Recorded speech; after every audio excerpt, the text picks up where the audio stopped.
কাব্বির। মেয়েটার নাম ছিল কেয়ামনি, এখন ছেলে রূপান্তরিত হওয়ার পরে নাম রাখছে কাবির দেওয়ান। 25 সালের লাস্টের দিকে আমি আমার পরিবর্তন দেখতে পাইছি।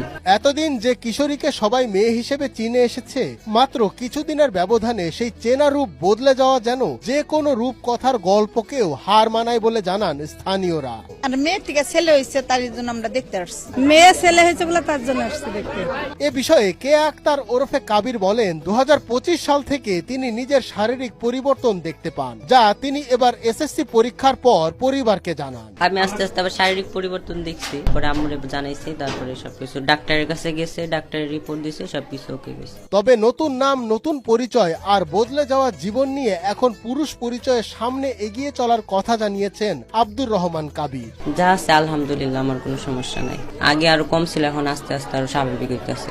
ডাক্তাররা কইছে, তাছাড়া আমিও বায়োলজি বইয়ে পড়ছি, এটা হচ্ছে হরমোনের সমস্যার কারণে হয়, জেনেটিক সমস্যা। এর আগে পরিবারের সদস্যরা কেয়ার শারীরিক পরিবর্তনের কথা জানতে পেরে বিভিন্ন চিকিৎসকের শরণাপন্ন হন। হরমোন জনিত শারীরিক পরিবর্তনের সঙ্গে সম্পর্কিত হতে পারে বলে চিকিৎসকদের কাছ থেকে ধারণা পেয়েছেন বলে জানান কেয়া আক্তার ওরফে কাবিরের মা।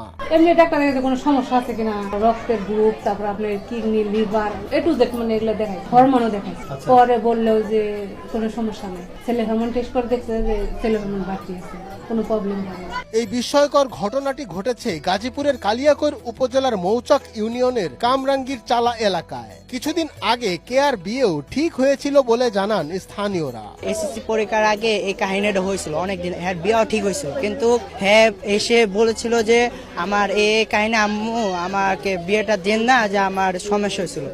ধানসিঁড়ি পাবলিক স্কুলে 26 সালে এসএসসি পরীক্ষা দিয়েছে। ধানসিঁড়ি পাবলিক স্কুলের পরিচালক নুরুল ইসলাম বলেন, কেয়া বিজ্ঞান বিভাগ থেকে এবার এসএসসি পরীক্ষা দিয়ে